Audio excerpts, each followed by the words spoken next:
Coming up next, I'll answer the question that's been asked, are the future careers of young Americans doomed? And I'll show you how to get a tech career for less time and money. And it all starts right now.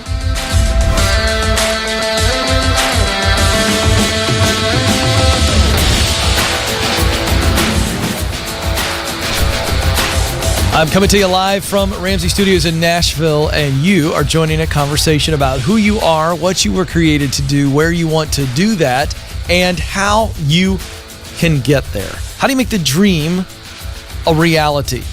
Now, we're going to look at the dream and what you were created to do through the lens of work, because we believe here on the Ken Coleman Show that you were, in fact, created to work. You were created to work. Now, does that mean that I think you should be a workaholic and that you have no relationships and it's all about climbing the corporate ladder? No, that's an empty, hollow pursuit. What I'm saying is that you are created to contribute, and a big part of your contribution is work. You essentially have two major buckets of contribution in your life, your relationships and your work. And they intermingle, and we have a lot of relationship and work intermingling here in the calls. But we're going to focus on what you were created to do. We call it the sweet spot. It's the intersection of your three gifts: talent, what you do best; passion, what you love to do, work you love to do; and then mission, the results of your work that you long to create that really fire your soul up. So you use what you do best to do work you love to produce results that matter deeply to you. That is that area of contribution that we call the sweet spot. So I want to help you figure out what those gifts are. That'll get you through stage one, which is get clear. Then we want to walk you through getting qualified. Stage two. Stage three is getting connected. Stage four, getting started.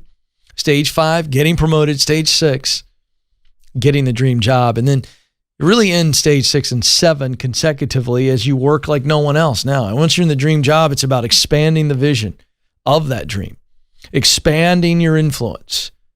And we call that final stage, giving yourself away. So what stage are you in? Let's help you identify that. Let's help you come up with the steps to take to get to the next stage and keep on moving, climbing up that mountain and being who you were created to be, working like no one else. 844-747-2577, 844-747-2577 is the number. All right, we start off this program every day with relevant data, articles, things that I think will equip you and help you. And going a little bit different of a direction today, I still think it's going to equip and encourage you young folks. And I hope it encourages the parents of these young folks. And I'm talking about 20-somethings. These are the folks in the early 20s. They're the mosaics, Gen Z, and then, of course, the tail end of millennials. And Madison, the associate producer, she and Joe, they collect articles, they do a lot of research, and we go over these each week, and I decide, okay, what are we going to share?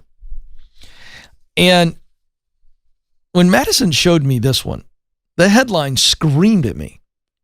Are America's 20-somethings doomed to become a lost generation? Now, I saw that, and I was like, you got to be kidding me. Of course they're not doomed to be a lost generation. What kind of a headline is that? Now, I could go off on a 30-minute rant about headlines and the science behind headlines to be negative, to get you to look at them, snap your neck, whatever. This is one of those things.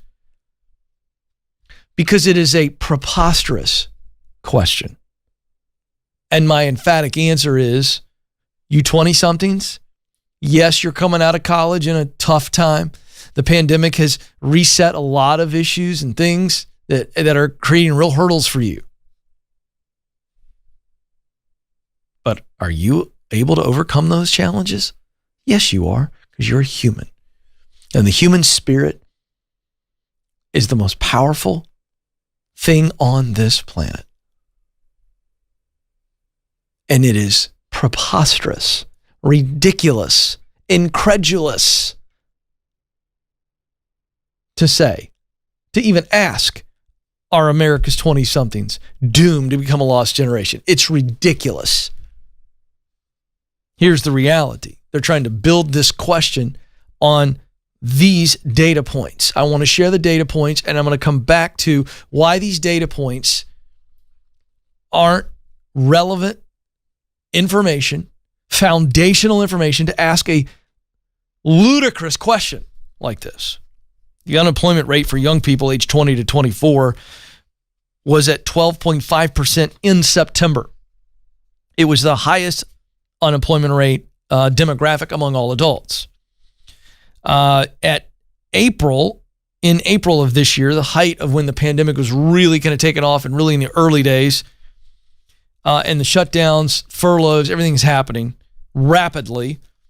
The age 20 to 24 demographic, the unemployment was at 26%. For recent college grads, unemployment during the pandemic peaked at 20% in June. So now this is a little bit drilling deeper down here in this age group of recent college grads in that 20 to 24 age group. The pandemic wreaked havoc, and unemployment for that group was at 20% in June. Now, they're looking at all these numbers and they're going, listen, these kids, they're trying to get started. They're in the early stages of their professional career, and the economy's really tough. Unemployment rate is higher for them. So what? The article tries to suggest that companies want more experienced workers and won't have to pay them as much. That's a bunch of garbage as well. Let me explain why. Prior to the pandemic, so even in the first 2 months of this year, January, February of 2020, salaries were growing at a crazy rate because we had an unemployment rate of 3.4%. And there were more jobs available than there were people who were unemployed. And so people were leaving one company, going to another company in the same exact job and getting a significant pay increase. This was an artificial, medical, political suppression of our world economy. There weren't bad economic indicators. There weren't all these things. It was just, hey, to protect the people, there were shutdowns. It just happened. And as a result, it affected large portions of the global economy. The economic fundamentals in the United States, and this article is written about 20-somethings in the United States, the economic fundamentals were very strong. And we're seeing the unemployment rate is dropping. As we see the full opening of our traditional economy, you will see jobs come back. The private sector isn't going to quit and take their ball and go home. Have there been massive losses and massive things that we're going to have to overcome? Yes. But it is ludicrous to say that people age 20 to 24 aren't going to be able to get employed, aren't going to be able to pursue a dream. I think that's just absolute utter garbage, and I dispute it and I refute it. And I'm telling you, if you're hearing this, young people and parents of people that age, you better dispel this. So this is a myth, and it is doom and gloom mentality, and it's ridiculous. The future is very bright for 20 to 24-year-olds. Very, very bright. They will step in. Our generations will hand them the baton. They will do things. They will step into jobs that don't even exist right now in the days and weeks and months and years ahead. So get your chin up, figure out what that dream is, and let's begin the climb.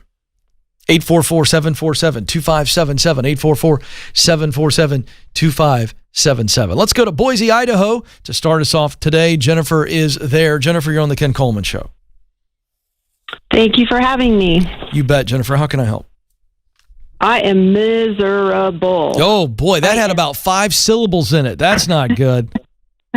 I am running a small business, family business, and have been very successful and doing very well. It's been around since 1960. I bought it from my dad in 2014. It's all I've done. It's all I know. I am miserable and I want out. Okay. I have no clue. I have no clue what to do, where to go. Okay, well, the interesting thing is that my daughter works here. She gave me her notice this year. She wants to do something different. She's scared, but she's looked at how miserable I am and how stressed out I am, and she wants nothing to do with it. And so I it took the pandemic to get my attention and realize how much I do not want to continue my life like this. Great. Good news. You're really clear. You're really clear that this is not it, and that you want to move on. And I mean, I've spent all my time looking at employees to make sure they're in the right spot and that they're, on the bus moving ahead, but I've never done it with myself. Well, hey, this is not a bad thing. This is a good thing. I want you to change your mindset on this. Is a good thing that you've got this wake-up call.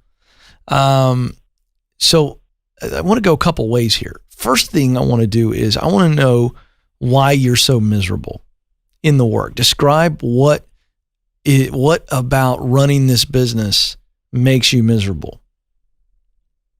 I put out fires. I come to work to put out fires all day. Mm-hmm.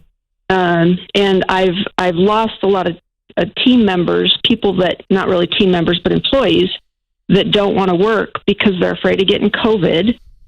Mm-hmm. So I can't even find people to hire to do the job. So I'm ending up working long hours or, doing things that like legally I cannot say, you have to go do this. Were you miserable prior to COVID? Yep. Okay. I just didn't know it. Yeah. Well, let me ask you this. If, so putting out the fires, there's a deeper story here. Cause if I was doing some coaching with you, I have coaches. I have business coaches. Yeah. Well, I'm not sure what they're doing for you because I would find out why the fires. We need to figure out why the fires. And here's where I'm going with this. And I don't want to spend too much time on this, but I just want to at least park here for a moment. If we figured out how to put out the fires and if we got the stuff off of your plate that makes you miserable, are there things in the business that you have done in the past that you enjoy? Yes. Tell me okay, this is fun.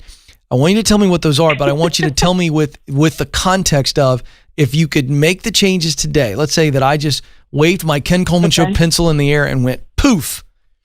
And all you did was the list you're about to give me. And you came in and you were the CEO, the owner, and you only did these things. What would that day look like? Describe it. I would be responsible for a client or a job that came through beginning to end. I would not be managing people. Mm-hmm. And I would not be basically dealing with, I've got processes and procedures in place, but I don't have the time to stay on top of it. So if I had a manager that was running the place, but I'm working in the business, not on it, I think I could do that. I don't know that it would be my passion, but I could be happier than I am now. Mm-hmm.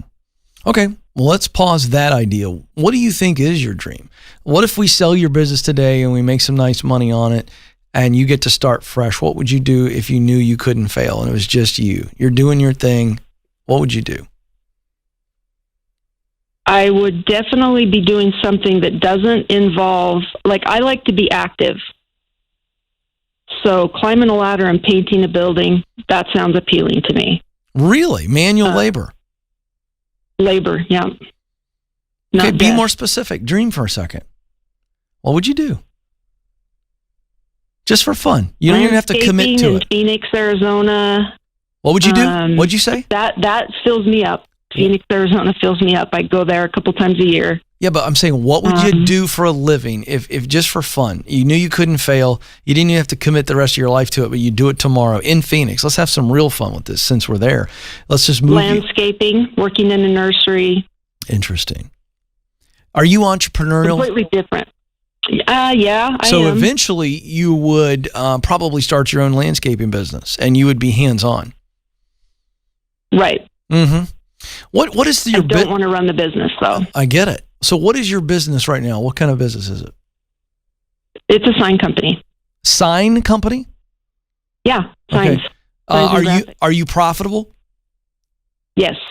Okay, and what do you think if we do 1 to 3 times our earnings What do you think the earnings before tax is called EBITDA? What do you think the business is worth on the market if you sold it?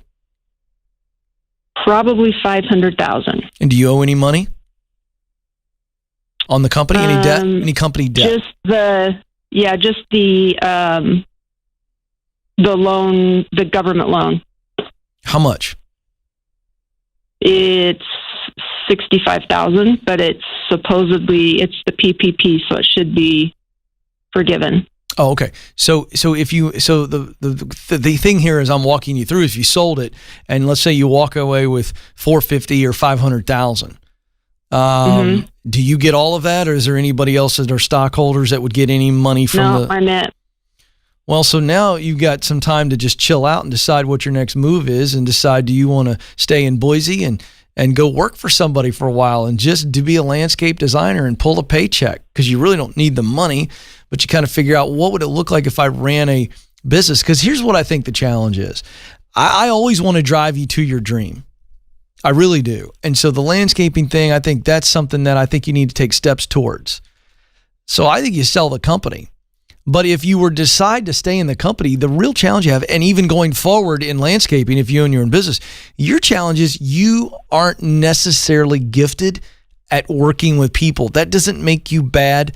That doesn't make you less than. Everybody's got talents in certain areas and passion. And so you're not really good at working with people as far as leading people, and you don't enjoy it. We know that. That's okay. Mm-hmm. That's okay. But knowing that and stepping into that is what's huge.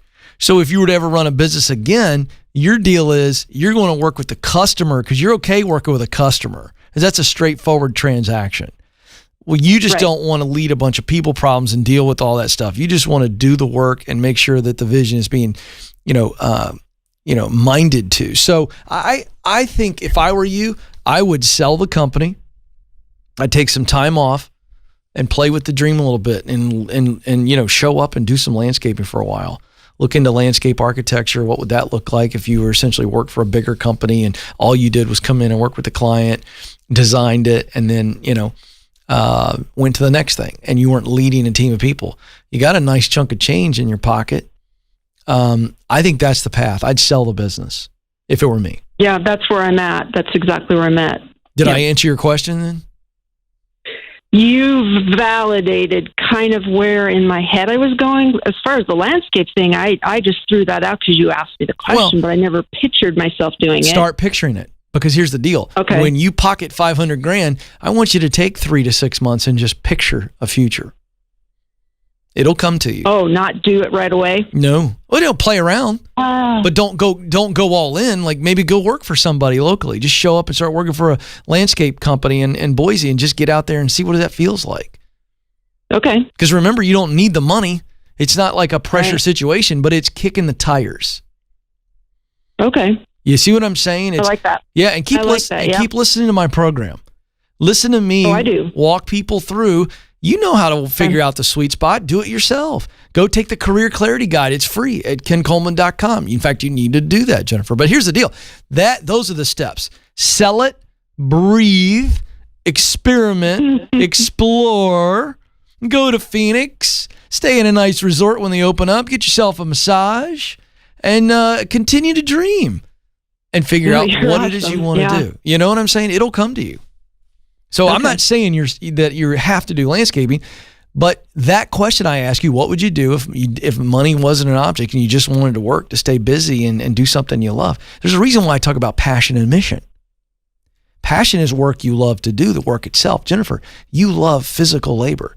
You love that creative physical application, right? Whether it's designing the tangibility. Yeah, whether it's painting a house, making it look better, or creating a beautiful landscape curb. That all appeals to you. There's a creative thing going on there, but it's also, I like to see it and do it.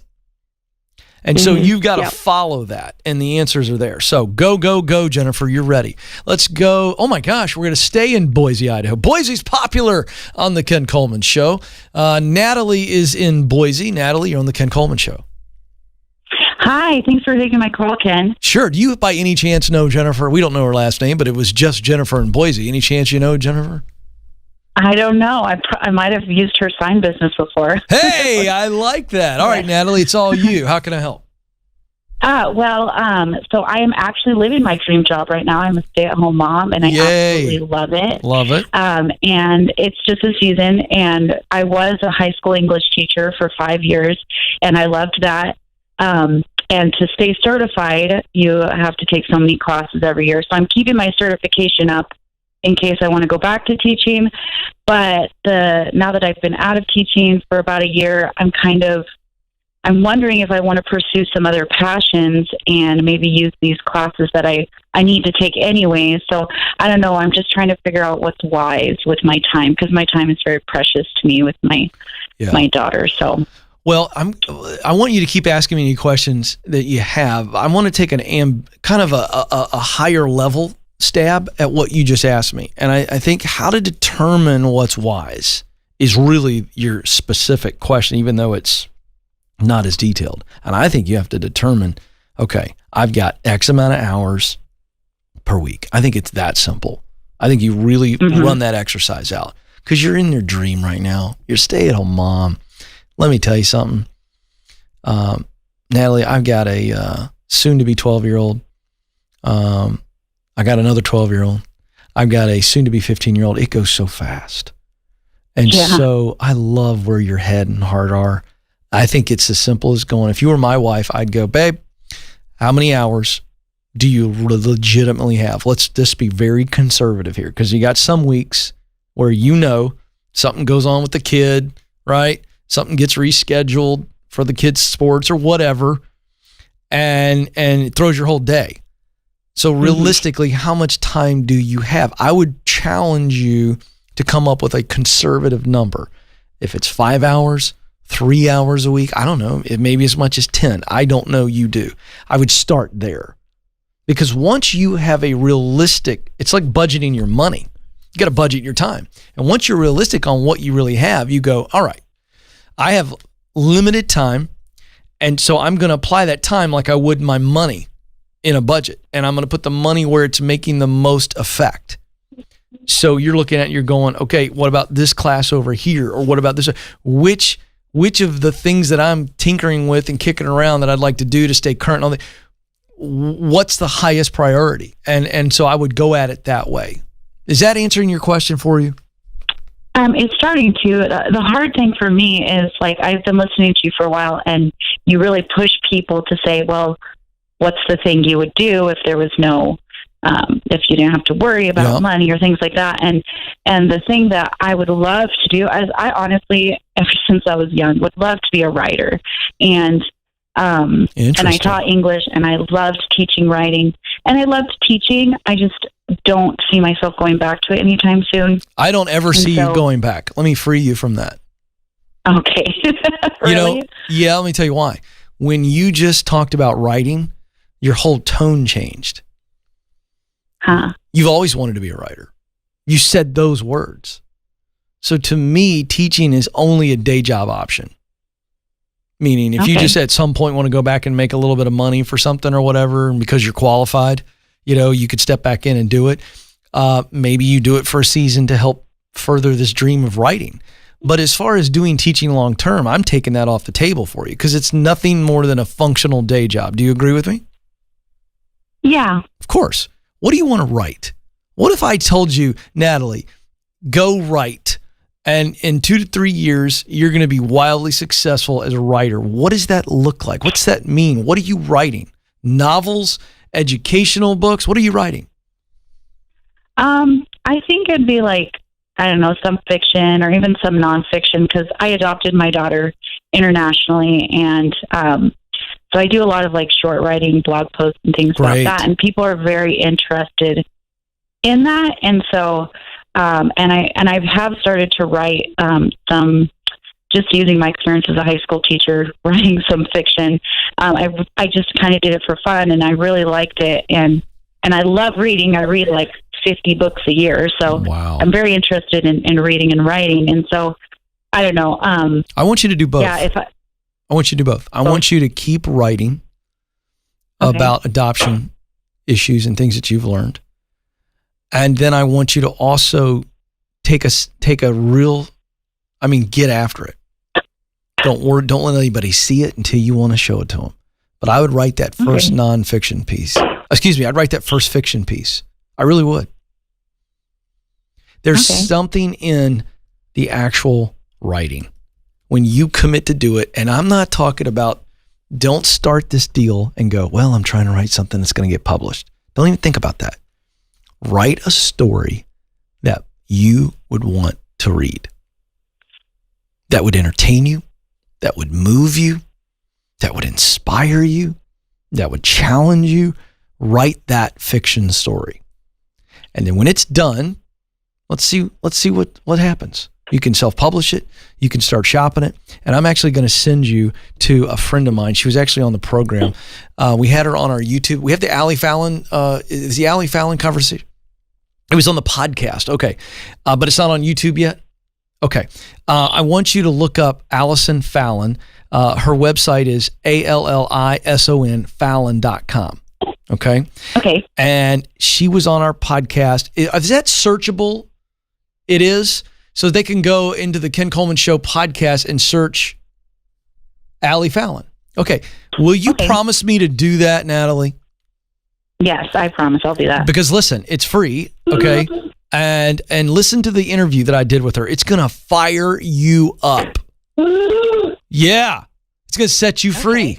She's a mom, a new mom, but she's a writing coach and she's world class. Okay. And her website's got a bunch of great resources. And she could coach you, but she's got a great blog. I would follow her on Instagram. She's really, really great. I don't think there's anybody better at her when it comes to coaching and inspiring wannabe. Is that the little one there? Yeah, she's giggling at me right now. Well, that's fantastic. I love it. I thought she was laughing at me.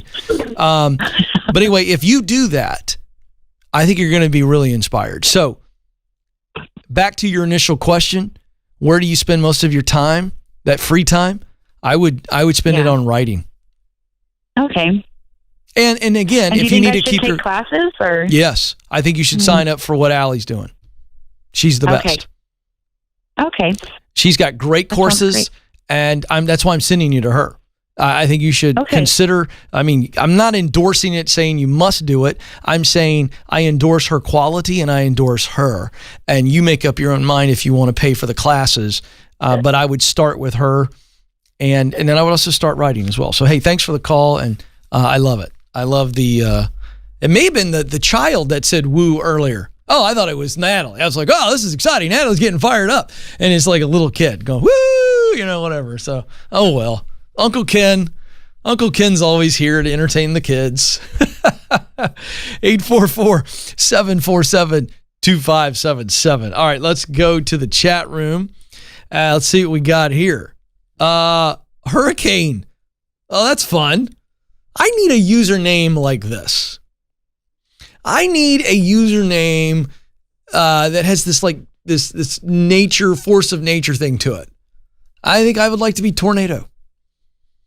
Because my mom would tell you that as a kid, I was basically a tornado. You know what I mean?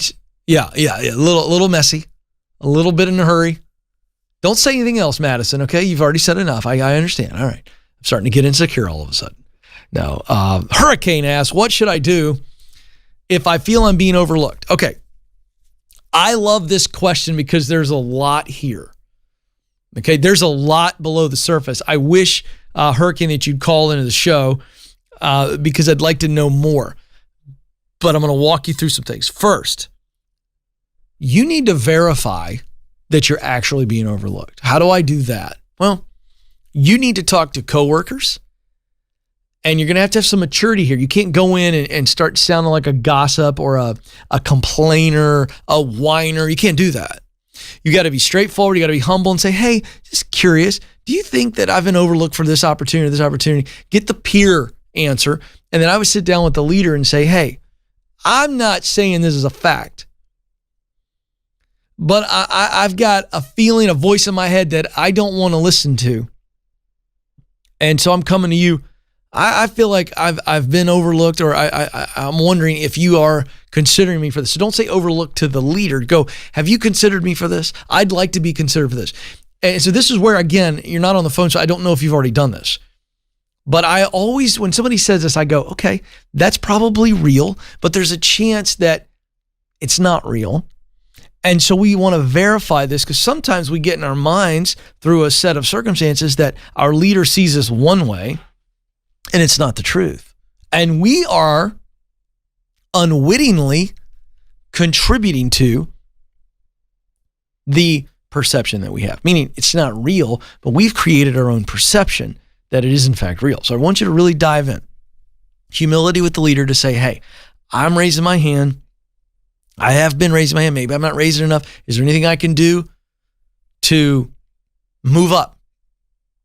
And so you come at it from a healthy standpoint to say, I want this. I want to move up. What can I do? What should I be doing? What do I need to fix? Where can I be getting some more skills? That's the right approach. Let's see what the answer is. If it's a mealy-mouthed, no detailed answer, then your instincts are probably right. They're not interested in doing anything with you, or they have overlooked you, or they see you one way. And so that would be your sign that it's time to move on. Oh, I like this question. Andy writes in, what jobs would you recommend for an introvert? I would not recommend any job specifically for an introvert. And the reason is that introverts, unfortunately, already are living in what I think is an extrovert world.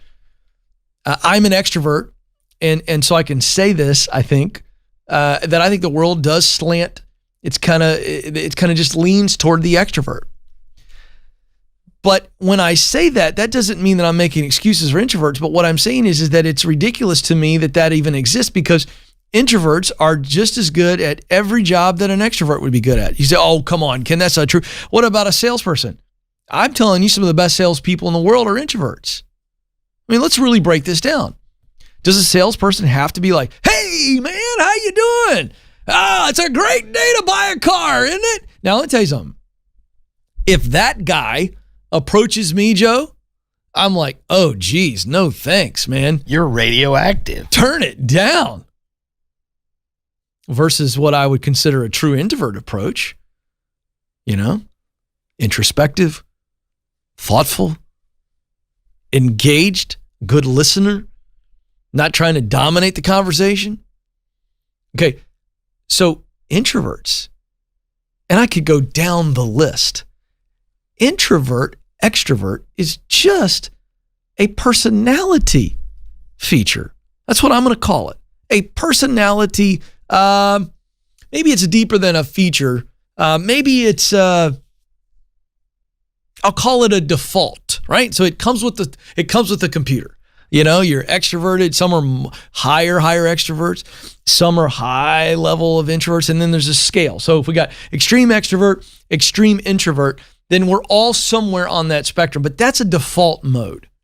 It has nothing to do with your talent. It has nothing to do, let me restate that. It has little to do with your talent. It has little to do with your passion and little to do with your mission.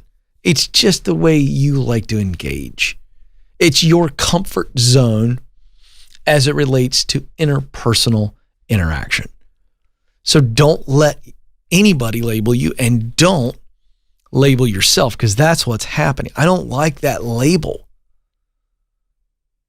The question, Andy, should be, Ken, what are some great jobs in my sweet spot? Well, what's your sweet spot, Andy? Call me. Let's figure that out. If you don't know, that's what you're looking for, And now, let me just say this. As an extrovert or introvert, that default does become an indicator for you, because if you take a job and you are an extreme extrovert, and you take a job that has you in isolation all day, that's not going to be a sweet spot job for you. Because part of, and we look at the sweet spot analogy, the three gifts, talent, passion, mission, it's not all personality. It's that a person who is an extreme extrovert is going to love work that is engaging with people. So when they go through the passion, what work do I love to do? What results matter to me under mission? Passion and mission are going to have clear indicators that are people focused. So in other words, an extreme extrovert is going to be good at people work and is going to enjoy people work. Or in other words, good at working with people and enjoy working with people. Okay. So that's where it all comes together. So what I teach and the get clear stage of true self-awareness and looking at the three gifts that comprise your sweet spot, talent, passion, mission, the introvert extrovert will take care of itself. But it's not, well, there's a set of jobs for introverts and a set of jobs. I don't like that. And I'll go on record. I'm not trying to criticize anybody, but there are best-selling books written on personality profiles and saying, well, if you're this personality profile, you could do very well over here. Well, that may or may not be true, but that's bad science. The sweet spot is the indicator of all indicators. I'm just telling you. There's a reason why I teach it. It gives tremendous clarity. So there you go. Thanks for the questions. All right. Very excited. So